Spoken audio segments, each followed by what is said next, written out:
ग्राम लिखते हैं, मैं प्रकृतिवश मजबूर हूँ इसलिए करता हूँ। लेकिन आप भी पुरुषवश मजबूर होकर ही ये सब करते हैं या फिर करुणावश? हर कोई गहरे में अकर्ता है, नॉन डूअर। ऐसा नहीं कि प्रकृतिवश मजबूर होकर कोई कर्ता बनता है। कर्तापन का आभास होता है, as if you are doing something, but in fact you are not doing anything. Things are just happening through this body mind. अब कोई प्रकृतिवश चीजों को होने देता है तो प्रकृति ही है, वो स्रोत, वो नेचर वही है जो सब कुछ को होने देता है।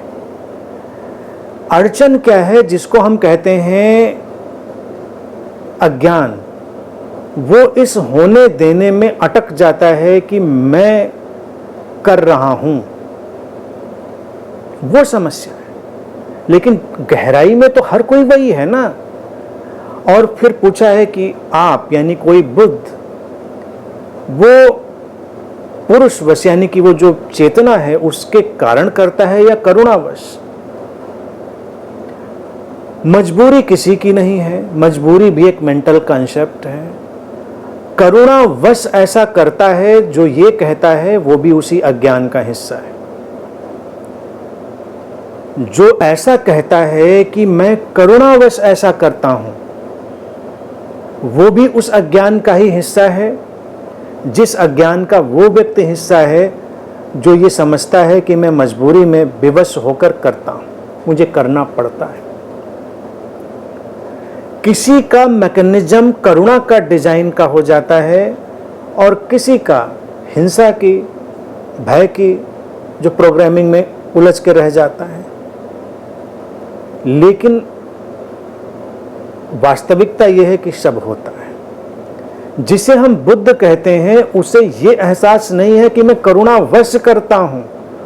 अब वो ये जानता है कि करुणा है, करुणा की एक घटना घटी है और उस करुणा के माध्यम से बहुत क्रियाएं घटती हैं, बोलना घटता है, कुछ करना घटता है, ये उठना बैठना चलना घटता है। परिदृश्य है करुणा का, पता चलता है। जैसे तुम्हारे कमरे में दुर्गंध भरी हो तो तुमको पता चलता है कि कमरे में दुर्गंध है, और फिर उस दुर्गंध के साथ ही तुमको कुछ करना पड़ता है, तुम करते हो, परेशानी होती है थोड़ी। तो जब अज्ञान, अहंकार, हिंसा हमारे जीवन में आती है तो ये उस दुर्गंध की तरह जो हमको पीड़ित भी करती है। हालांकि वो भी आई है, वो भी घटी है, अस्तित्व में होगी कुछ जरूरत उसकी। लाओ त्से के शब्दों में कहा जाए तो यही कहा जाएगा, हम नहीं जानते कि क्या उपयोगिता है उस हिंसा की, उस दुर्गंध की। होगी तभी तो है ना, नहीं तो क्यों कर होती। और फिर सुगंध घटती है। सुगंध तुम्हें एक शांति देती है, तृप्ति देती है, तुमको एक व्यवस्था देती है, इतना ही है। लेकिन बुद्ध वही है जिसे ये एहसास नहीं है कि मैं करुणावश करता हूँ कि प्रेमवश करता हूँ या किसी और वश करता हूँ या मैं विवश होकर करता हूँ। वो करता ही नहीं है, वो तो बस होने देता है। देता है शब्द की अड़चन बनेगी, क्योंकि ये भी लगेगा कि नहीं देता हूँ, कुछ तो ऐसा है जिसको रोक सकता हूँ। बस एक विशुद्ध साक्षी है, सब हो रहा है।